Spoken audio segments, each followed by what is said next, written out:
Magandang araw. Ngayong araw ng manggagawa, madalas nating marinig ang mga salitang karapatan, sahod, benepisyo. Pero may isang tanong na mas tahimik pero mas mabigat.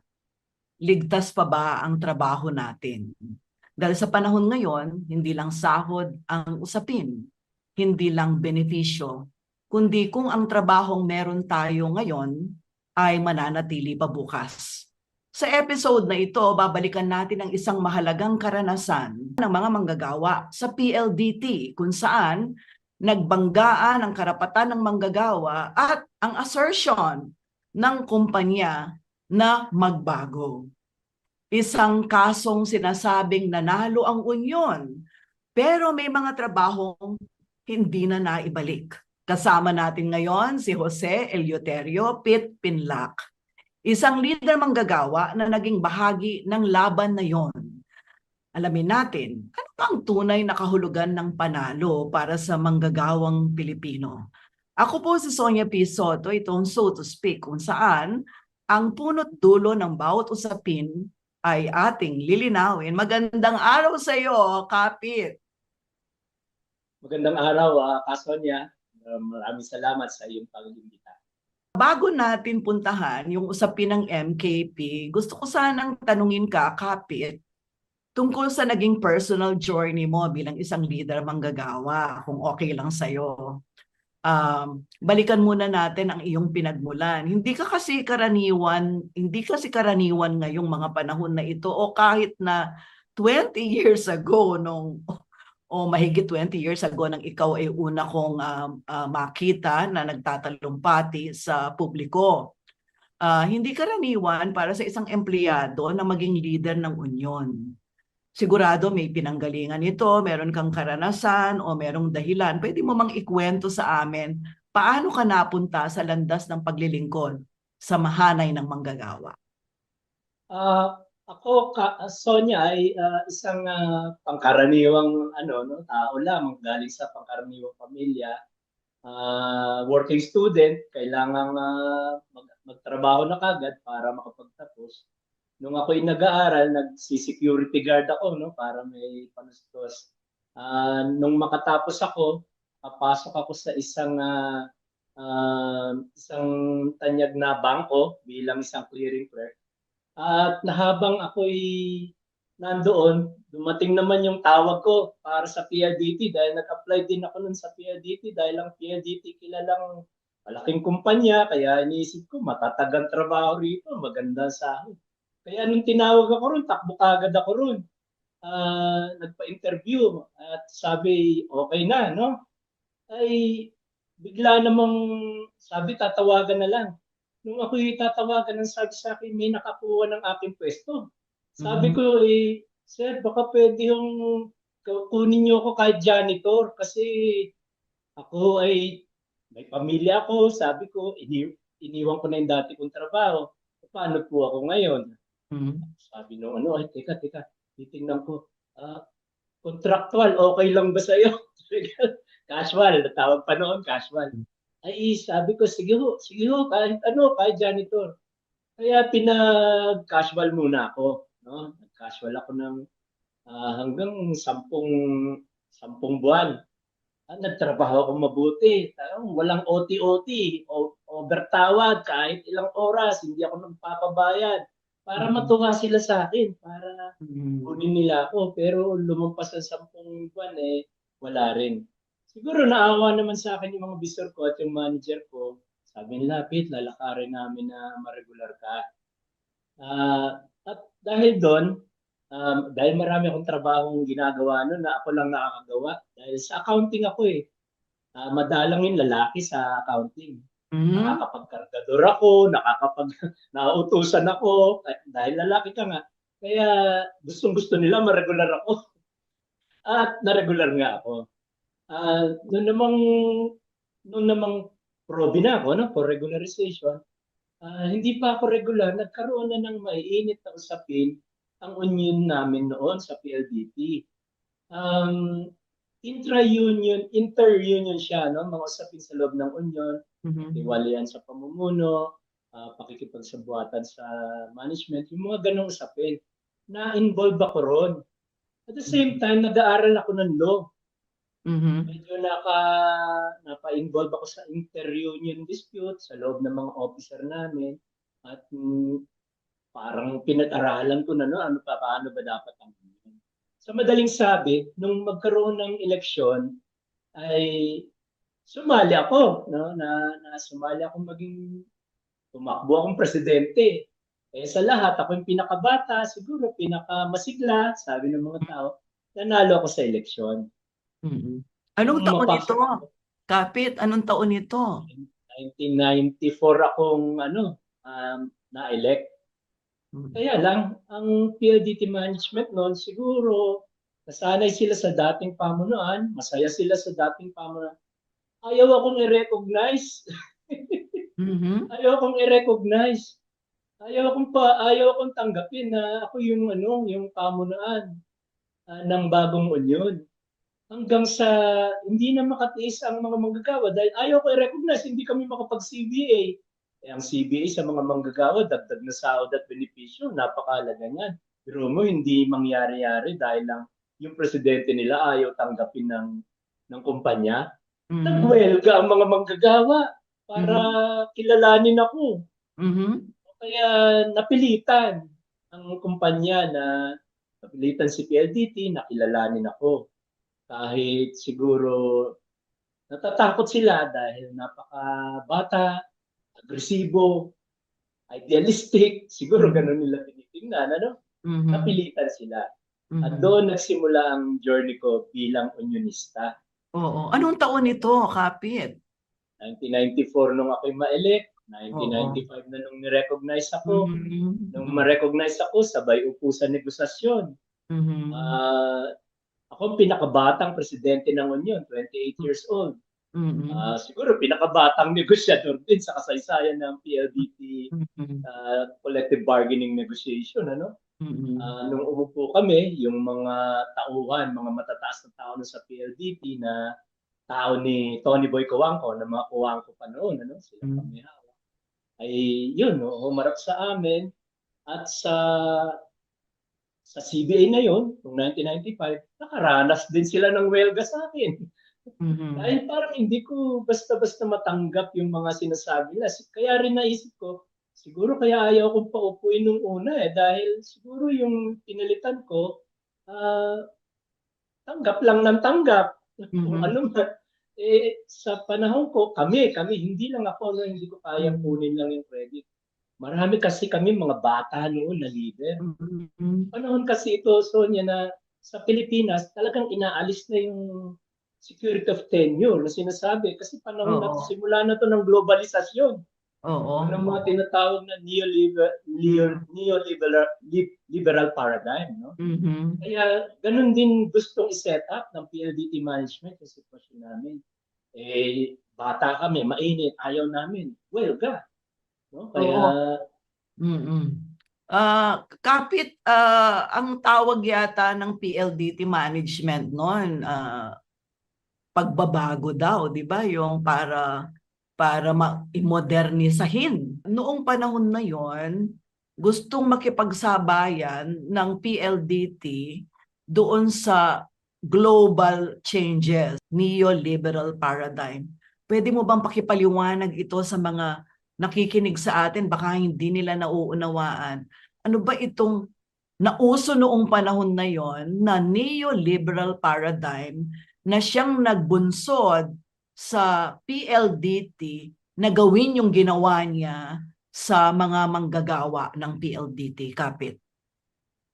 yung neoliberal paradigm, may tatlong prinsipyo ito na inaakap ng mga kapitalista noong panahon na yon para makawala sa krisis. No? Sa Mhm. krisis din kasi ang pinagmulan niyan. At ito yung Mhm. prinsipyo ng liberalization, deregulation, at privatization. Kaya nga Mhm. maraming kumpanya no ang gobyerno na binenta na sa pribado. Tapos Mhm. yung by liberalization, ibig sabihin, pabayaan mo yung mga kapitalista sa kanyang mga diskarte. Huwag Mhm. makikialam yung gobyerno. Gawin mong mas malaya siya sa Oh. diskarte niya. Kaya kung medyo may problema sa mga manggagawa, yan ngayon ang rendahan mo. Kung nung panahon ni Keynes, ang pinareremdahan niya ay mga kapitalista, moderate the greed. Sa panahon ng neoliberal paradigm, ang rendahan naman daw ay mga mamamayan, kagaya ng mga union, sa Oo. paghingi ng dagdag na sahod, panghingi ng benepisyo. Yun yung Mm. liberalization. By deregulation naman, yung mga patakaran na nagpapasikip sa galawan ng mga kapitalista, alisin, bawasan. No? Mm. Kaya noon sa PLDT, tama yung nabanggit mo kanina, no? Yung mga restructuring na yan, gamit ang mga instrumentong nasa batas na kagaya ng redundancy. By restructuring, Mm. ang mas tamang salitang ginagamit ng nanon ay right sizing ng workforce. Oo, right So, sizing. oo. Kasi masakit sa tenga yung downsizing di ba? Oo, Kung oo, oo. 1,000 kayo, gagawin na lang kayo 10, masakit sa Mm. tenga. Pero Mm. maganda sa tenga yung right sizing kasi kaya Mm. nilang paliwanag na ito kasi yung tamang bilang. No? Ito Mm. yung tamang bilang, hindi lang kami basta-basta nagtatanggal ng Mm. trabaho. So, noon sa PLDT, nung sa CBA na yon, uh, medyo hinarang-harang na namin yun. Kasi, Mm. bagamat yun nga yung pinaninindigan ng gobyerno natin yun na Mm. makabubuti sa mga kapitalista, sa tingin namin hindi naman yun makakabuti sa manggagawa. Kaya Mm. naglagay kami sa CBA namin noon ng isang provision. Kasi sa labor code natin, may karapatang magpakontrata ng trabaho ang mga kapitalista. Mm. Although hindi naging kasanayan noong panahon ng 1987 na ipasok yung provision na yon na may Tama. karapatang pagpakontrata Mm. ng trabaho. Ay kaya kinatakutan namin yun. Sabi namin, ngayon sa globalization, sa neoliberal paradigm, gagamitin na yan. Gagamitin na Mm. yan, sabi namin. Kaya Mm. sa CBA namin, naglagay kami ng provision na nagsasabing ang lahat ng pagpapakontrata ng kumpanya dapat ay yung legal lamang. Sabi Mm. namin. At Mm. yung maaapektuhang manggagawa, hindi dapat tanggalin. Dapat Mm. ihanap ng posisyon sa kumpanya para wag mawalan ng trabaho. Sabi Okay. namin. Pumirma si PLDT roon sa CBA na yun. At sa Mhm. CBA na yun, isa sa malalaking increases sa sahod at benepisyo nakuha namin. So Mm. magandang kahit na alam namin magre-restructuring siya, mag-right sizing siya. Sa tingin namin yung nakuha namin agreement na yun sa CBA, makakatulong sa amin para ipaglaban naman ang karapatan ng mga karaniwang manggagawa na Mm. lahat ay membro namin. So to speak. So to speak. Ay di magandang simula, nagkapirmahan. Hirap ako ni Kapirmahan. Mr. Coangco. Mhm. Sabi niya, oh Pete, batang-bata ka pa pala, parang ako, bata rin. Kasi siya rin ang Mhm. pinakabatang naging presidente ng kumpanya. Sabi niya, wag kang matatakot sa akin. Sabi niya, Mhm. lalapit ka sa akin pag may problema kayo. Tapos Mhm. doon sabi ko, sir, ito hong mga 2 billion na increase at benefits na hinihingi namin. Ito ang problema ko ngayon. Ay, Pete, wag mo akong kausapin tungkol dyan, sabi niya. Hindi Mhm. ako dapat kinakausap dyan. Ay, sabi niya kasi gusto niya raw ako maging kaibigan. Paano tayo magiging magkaibigan yan? Sabi ko gano'n. Mhm. Sa madaling salita, natapos yung negosasyon, nakapagbigay sila ng konti, hindi nga lang kasing laki nung hinihingi namin, pero natapos yung CBA na yon. Ang Okay. pinakamagandang nakuha nga namin, yung provision na sinabi ko kanina. Okay. Sumunod na taon, Oo. eto na, sinubukan na nila ang bisa ng bagong patakaran sa mundo Yan na na ba yung pagkakabot. nagkademanda, nag-ano na kayo, dinala nyo na sa korte?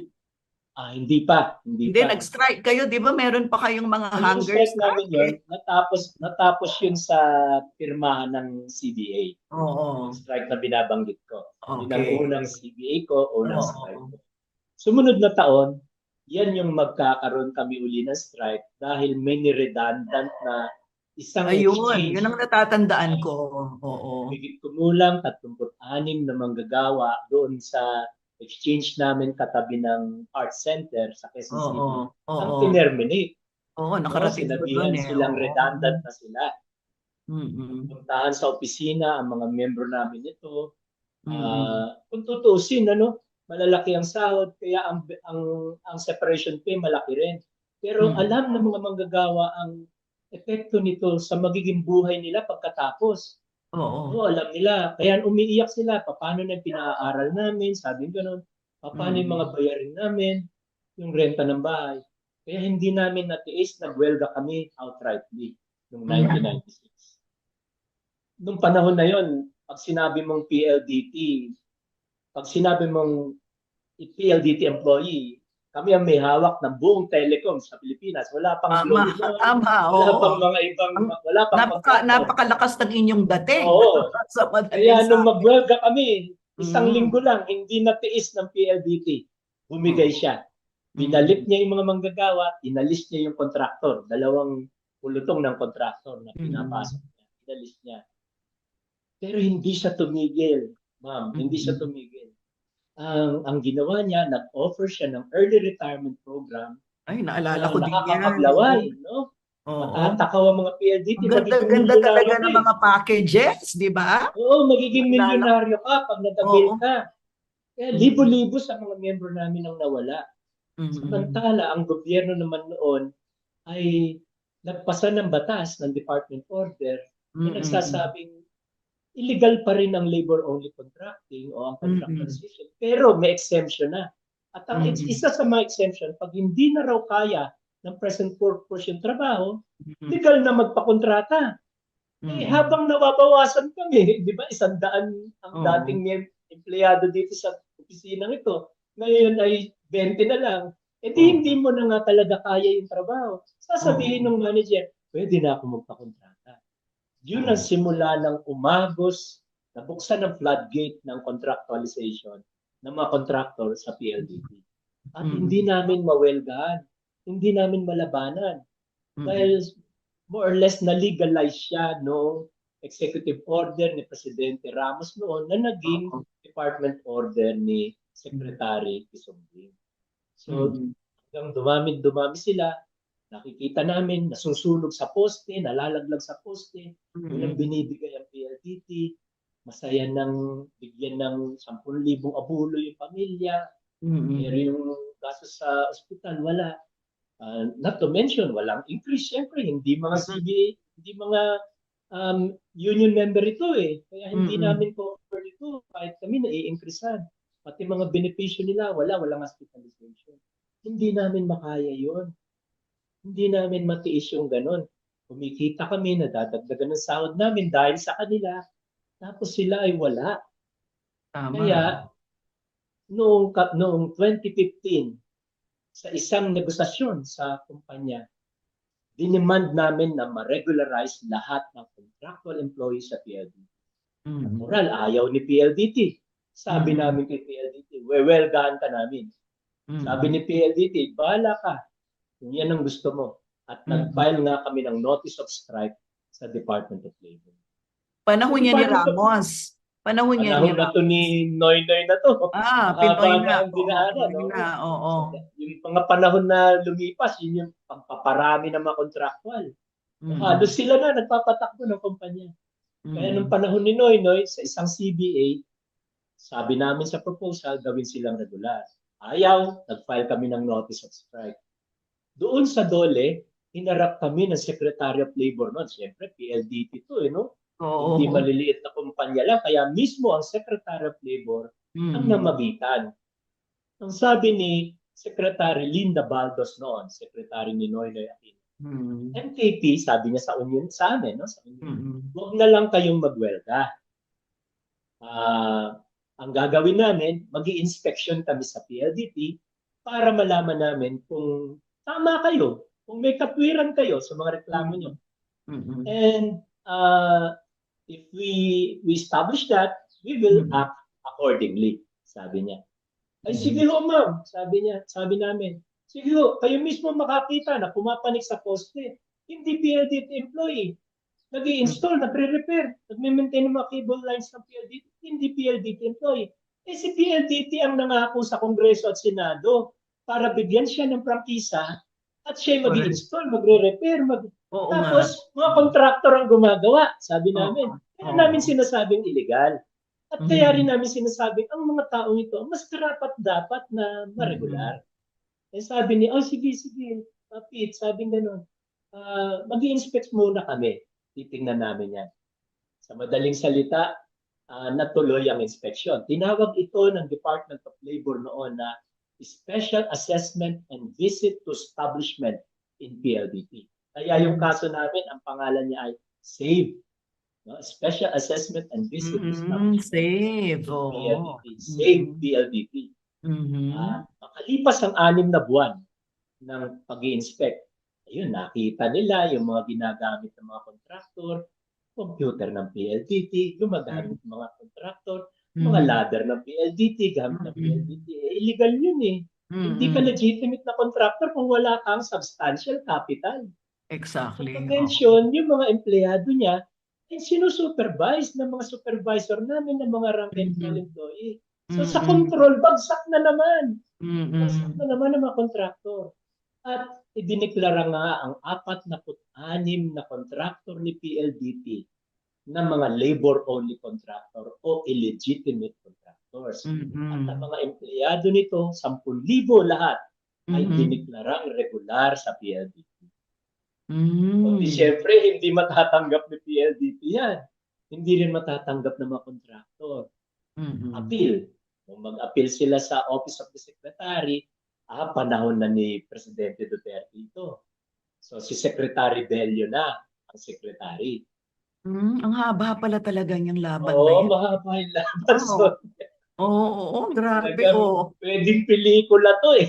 Oo nga eh. Oo, grabe. Sige, ang ganda. Oo. Oo, nung na kay Secretary Bello na, pinag-aralan naman niya yung mga complaint at meron siyang niligtas. Siguro mga 6 hanggang 7 sa mga agency na nadeklarang labor-only contractor ay tinanggal niya.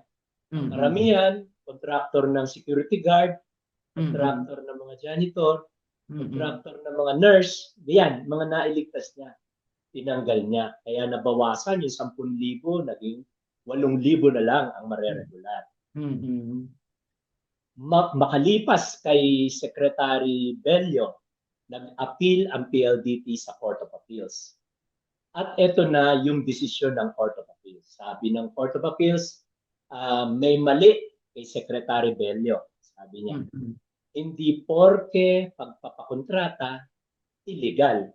Meron daw legal na pagpapakontrata. Okay.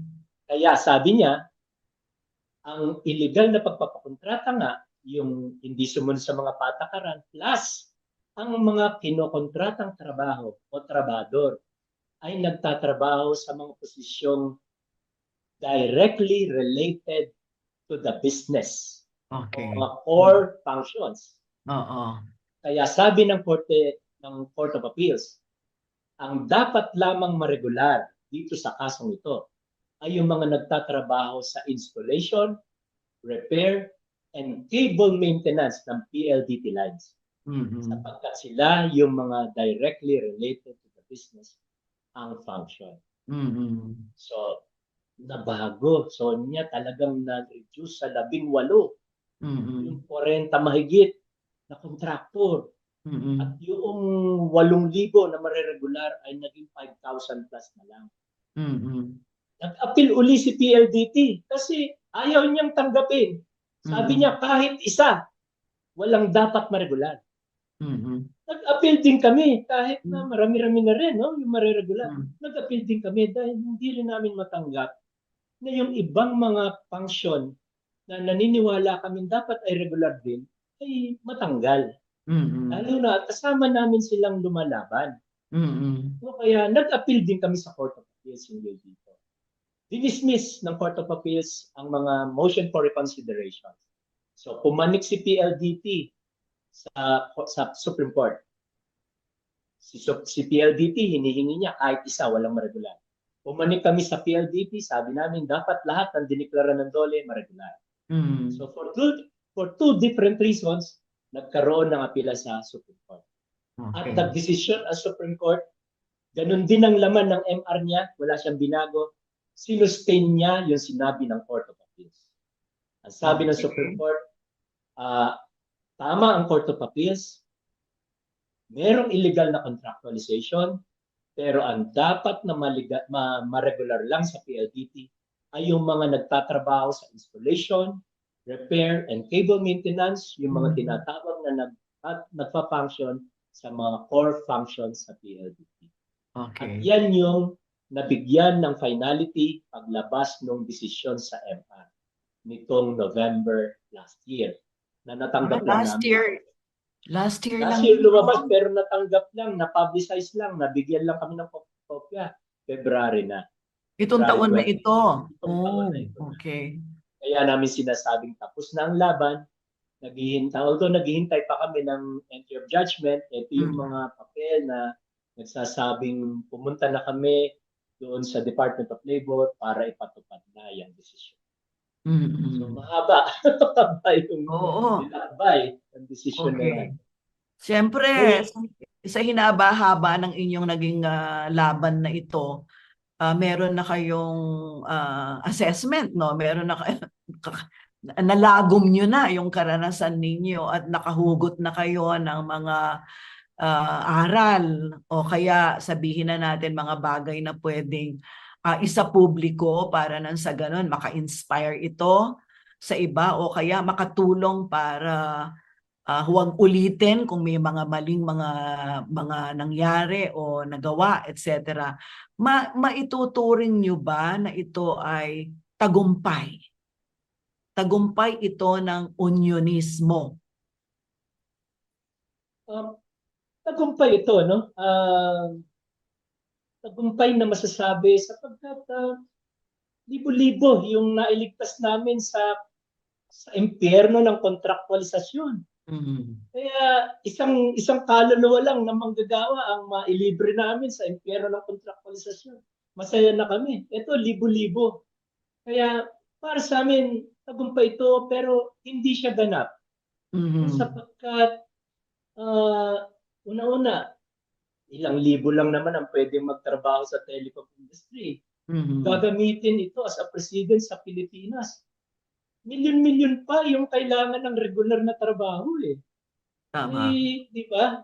Samantalang napaka-capable ng mga kumpanya na magpatrabaho ng mga manggagawang regular. Pero hindi nila ginagawa para lamang mas maging malaki ang kanilang kinikita. Hindi naman yan para sa survival lang nila eh. Yung manggagawa, nagtatrabaho para sa kanyang survival lang. No? Kaya nga kami sa PLDT, pag pinag-uusapan ng sahod, ay masaya kami, no? Kasi every 3 years nakakapag-negotiate kami para sa dagdag ng sahod. Pero malungkot kami dahil milyon-milyon yung manggagawang naiisip namin, paano kaya nabubuhay? Sa minimum wage na for life, yung wala kang pagkakataon na makahingi ng dagdag kahit na napakalaki nung naipasok mo sa mga sakripisyo mo para sa kumpanya. Nalulungkot kami ron kaya hindi namin maiwasang lumahok, makiisa sa mga pagkilos ng mga manggagawa kahit sa labas ng aming kumpanya, sa labas ng dahil sa tingin namin, siyempre hindi naman si PLDT ang sosolve nun, ano? Ang lipunan natin ang sosolve ng problema na yon. Kaya sa lipunan din, kumikilos kami at nananawagan kami ng seguridad sa trabaho, national living wage, no? Biruin mo, ang cost of living ay 1,200 to 1,500 a day sa NCR yan. Pero ang minimum wage, 695. Kahit mag-asawa, sumahod ng ganun eh. Halos hindi nila maabot yung cost of living. Nasa harap ng tungki ng ilong ng gobyerno natin yung ganitong mga datos. Pero higit mata nilang pinapatupad. Alam nila yung manggagawa hindi mabubuhay sa sahod niya, pero patuloy nilang pinapatupad. Hindi nakabubuhay ng sahod pa rin. Oo. Kasi ang minimum wage, gano'n naman yung kahit sa textbook definition. Hindi ang ibig sabihin niya nakabubuhay. Oo, diba? Minimum nga eh, di ba? Minimum nga siya eh.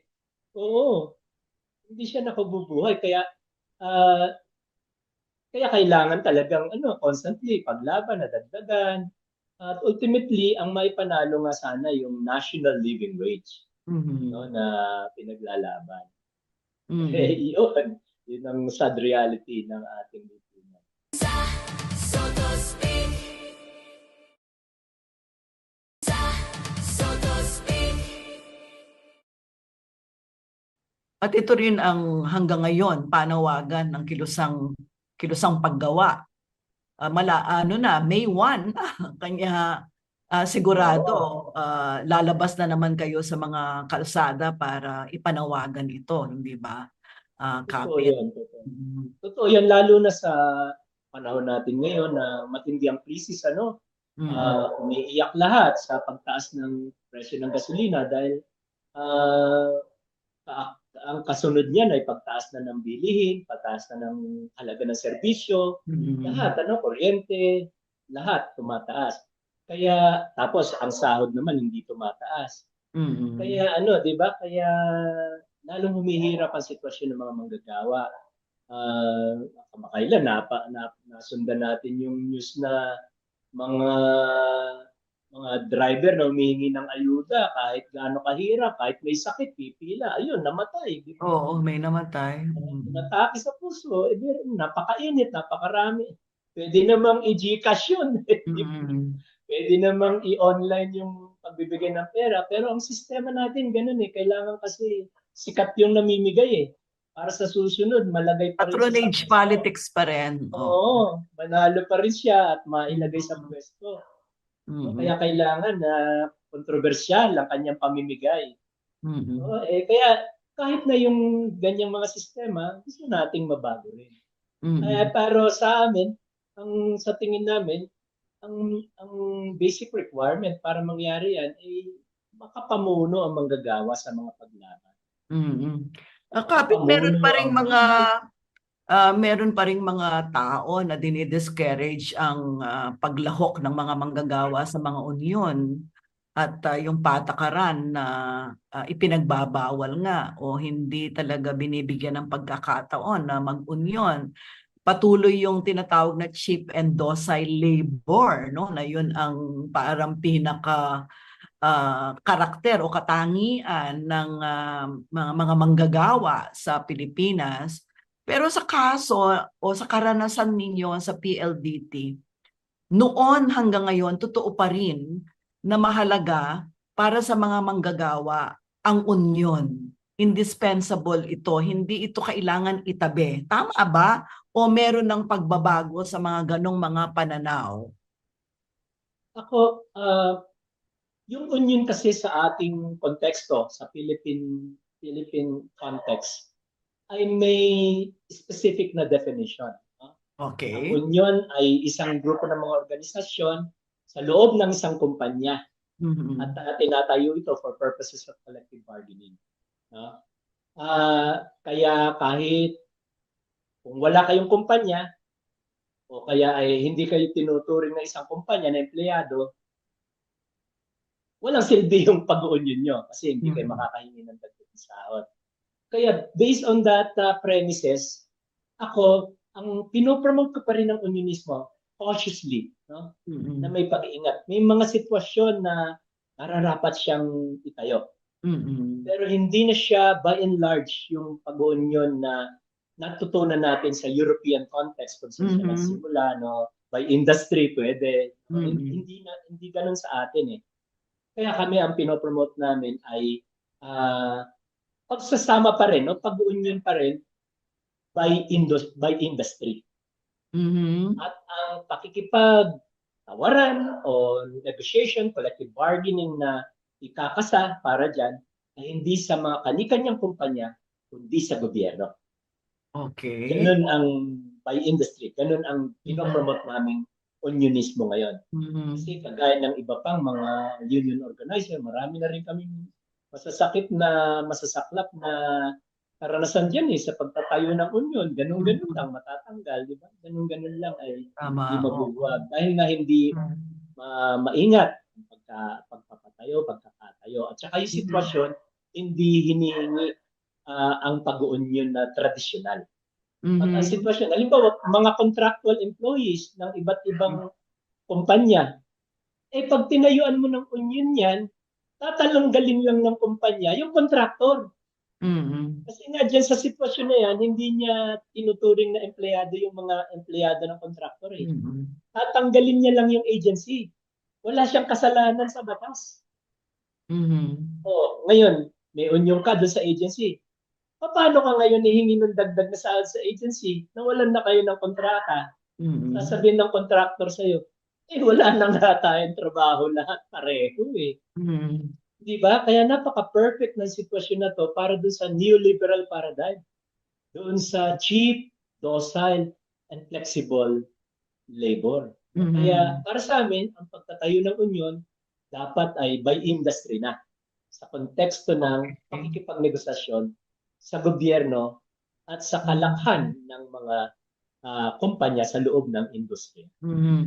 Itong ganitong mga bagay ay mga aral, pinag-aralan ninyo ang sitwasyon, pinag-aralan nyo ang kilos ng kapitalista, pinag-aralan nyo yung global at saka yung karanasan o katangian ng ekonomiya ng Pilipinas.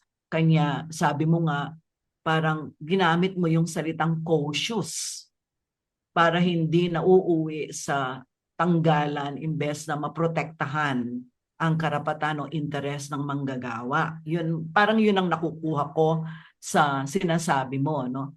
So parang ang binabanggit mo, kung matalino o tuso ang kapitalista, kinakailangan din kayong mga nasa kilosang paggawa, katulad mo, katulad ng mga nasa MKP, maging matalino at Tama yun, no? mahusay din sa pag-adapt, Tama yun. no? Sa sitwasyon para maprotektahan ang interes ng manggagawa. Ganun din ba ang pakikitungo ninyo sa mga strike? Kasi naalala ko nung araw, nung kabataan ko, at saka kabataan mo din siguro, hanggang dun sa period ng 1990s, ang dalas ng strike. Di ba kayo nga, ikaw graduate ka ng napakaraming strike sa mismong PLDT, hindi ba? So hindi na rin ganun ngayon. Kasi Hindi na rin dapat. napakaraming nag-i-strike pagkatapos biglang isasara lang naman yung kumpanya o kung hindi man tatanggalin pagkatapos magbabago ng pangalan, kunyari, and so on. Marami ng klasing pagsikot sa batas ang mga kapitalista, hindi ba? So ano ang lesson learned ninyo dito na pwede nating sabihin na yun ngayon yung resulta ng pagpapakahusay ng mga lider manggagawa ng kilusang paggawa sa pakikitungo sa mga kapitalista sa isang sitwasyon na tulad ng meron tayo sa Pilipinas, Kapit? Ang strike, Ma'am Sonia, ay hindi dapat maging tradisyon. Ito yung sa karanasan ko, no? Hindi dapat siya ituring na isang tradisyon. Dapat siyang Mhm. ituring na isang sandata. At Okay. gaya ng kahit anong sandata, merong maximum effective range yan, di ba? Mhm. Kung ang babarilin mo ay 1,000 tao, huwag kang gagamit ng revolver, isa lang Mhm. tatamaan mo. Kanyo Mhm. nang gamitin mo. Kung ilang milya ang abot niya, huwag kang kagamit ng handgun. Mhm. Gagamitin mo rifle. Mhm. Ganon din sa welga. Ang welga, pag hindi mo alam gamitin, pwede siyang pumutok sa'yo. Ang dami nang Mhm. natanggal sa hanap buhay dahil sa maling welga o sa welgang hindi maayos ang paghahanda kung paano gagamitin. Ang Mhm. welga ay isang sandata. Kaya kailangan magpakahusay tayo sa paggamit nito. Hindi Mhm. siya dapat ginagamit sa politika. Mhm. May tamang panahon sa mga mass action at hindi yung welga ng mga manggagawa sa mga empresa Mhm. para lamang sa isang political agenda, political gain, no? Okay. Hindi mo pwedeng magkabaligtad na dahilan. Merong Supreme Court decision na lumabas hinggil diyan eh. Nung Mhm. panahon na nananawagan tayo ng pagsasara ng mga US bases, may Mhm. isang kumpanya o union ng isang kumpanya sa loob ng Clark ang nagwelga eh. At pagkatapos na nag-illegal ito, tanggal sila, lumabas ang kaso, pumanik sa Supreme Court at nagsalita ang Supreme Court na illegal yung welcome nila kaya tanggal sila. Kasi pinanghawakan ng Supreme Court yung salita ng may-ari ng kumpanya. Sabi ng may-ari, Inchik, sabi ng may-ari, ay welga sila para tanggalin US bases eh. Ano aking gawa sa US bases? Wala akong magagawa sa US bases, sabi ng Inchik. At pinapigan siyempre yun ng Korte Suprema. Tanggal ang mga manggagawa. Yun ang isang magandang leksyon na kahit ngayon sa mas matalino tayo dapat. Ano kasi ang nangyayari na ngayon na nagtatrabaho ka sa isang kumpanya pero hindi mo siya employer. No, nagawa na nila sa mga patakaran at batas na nagawa nila na naiikutan nila yung responsibilidad ng isang employer sa ilalim ng employer-employee relationship sa pamamagitan ng pag-hire ng mga contractors ng mga agency. Kaya kailangan mas maging matalino tayo kung tayo empleyado ng agency, nagtatrabaho tayo halimbawa sa PLDT, pag nag-welga ka bilang agency worker, wala kang patutunguhan dyan. Tanggal pa yung contractor mo. Kaya maswerte yung mga kumpanyang may mga union na kagaya namin. Iwinelga namin sila. Ipinaglaban namin sila. Kahit hindi naman kami ang mabibenepisyuhan. Direktang mabibenepisyuhan nung tagumpay na yun. Regular na kami. Hindi naman kami humihingi ng regularisasyon. Kaya yun ang panawagan namin sa mga kapwa namin establisado ng union ngayon.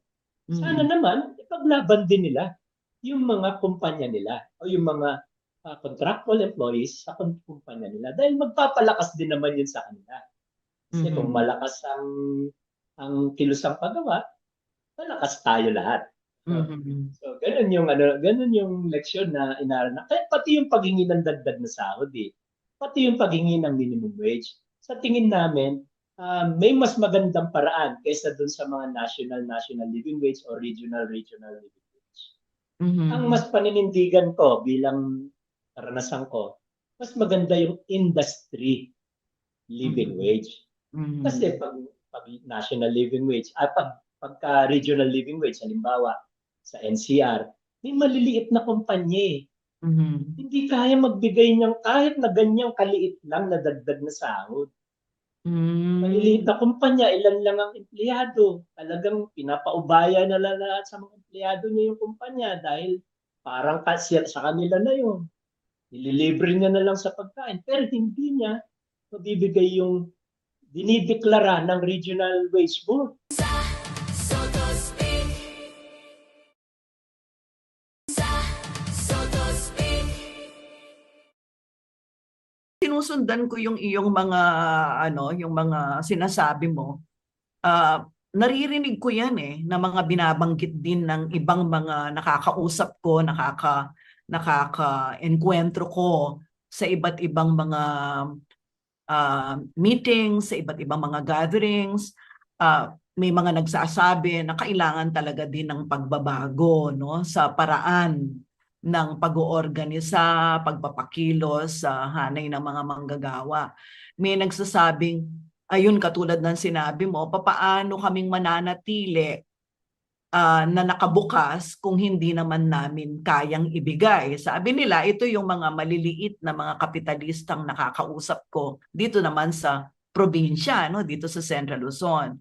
Pero meron naman mga nagsasabi na, hindi, kailangan namin igiit ang aming karapatan. So, sa puntong ito, hindi mo naman sinasabi na merong mga karapatang isusuko ang mga manggagawa to give way o pagbigyan itong mga sinasabi mong mga negosyante na hindi nila kaya kung mananawagan ng malawakang regional wage, for example.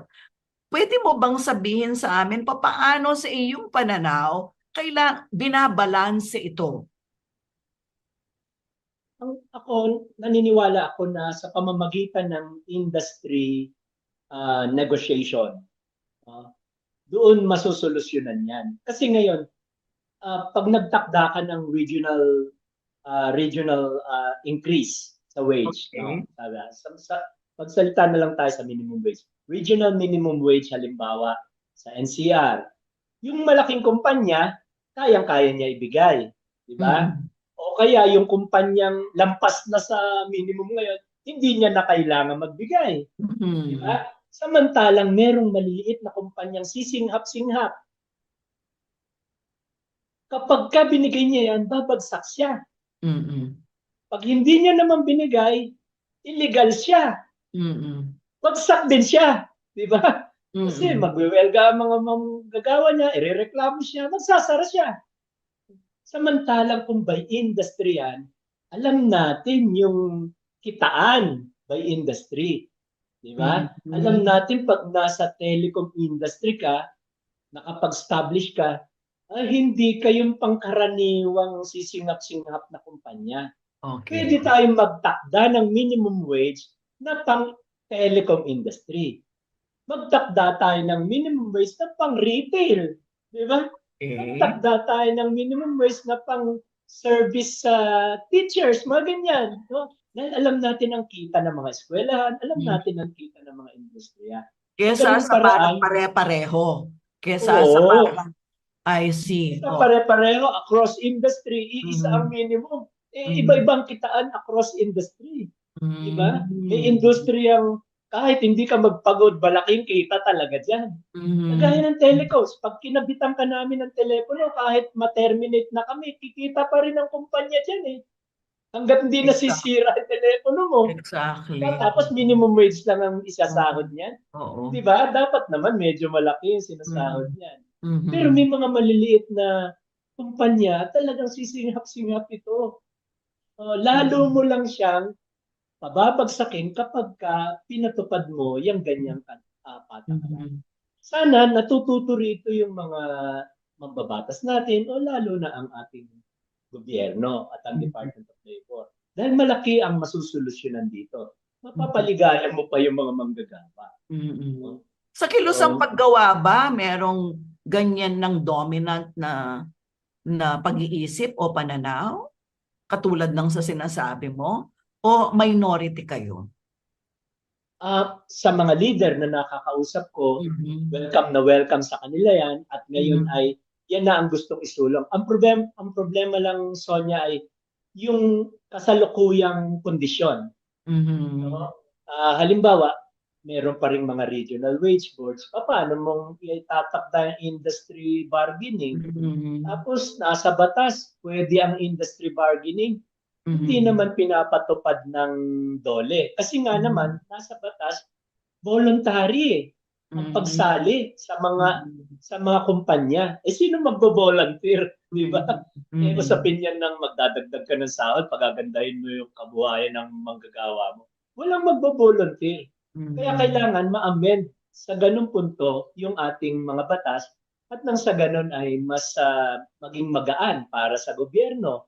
Mhm. Kasama ang mga union at mga kumpanya na rin, ang mga representante ng mga korporasyon para ipatupad ito. Mhm.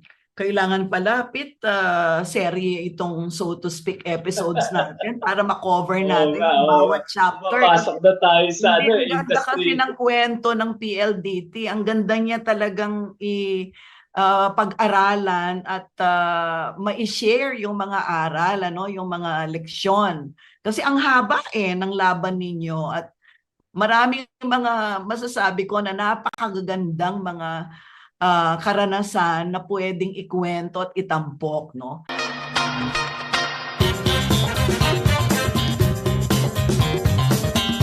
Ngayon, bago tayo magtapos, kasi nakaisang oras na tayo, hindi natin napansin, no? Meron dito, sa so to speak, meron tayong quick takes ang tawag. Parang ano lang to.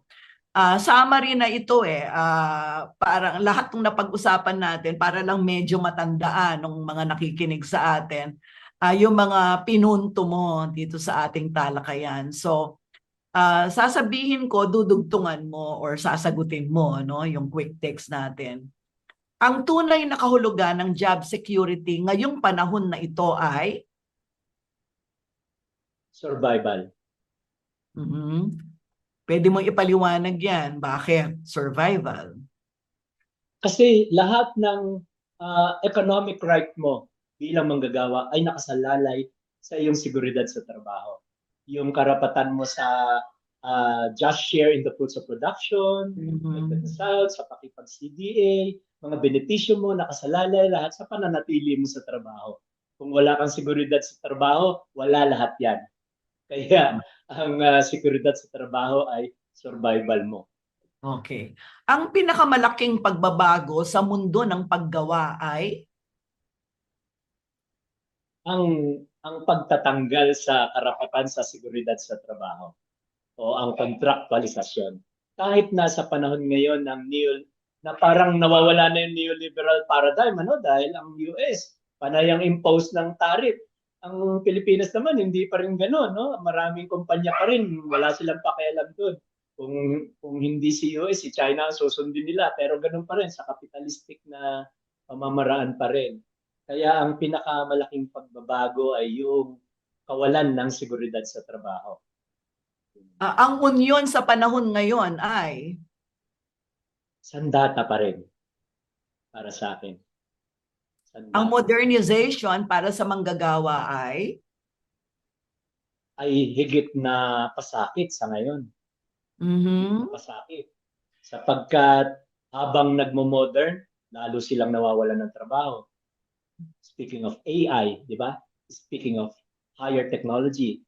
Sa ngayon, dahil pribado ang may-ari ng mga kumpanya at ang kanilang motibasyon sa pag-produce ay ang kita, kung makakatipid, ay titipid. Ang unang tinitipid, syempre, labor cost.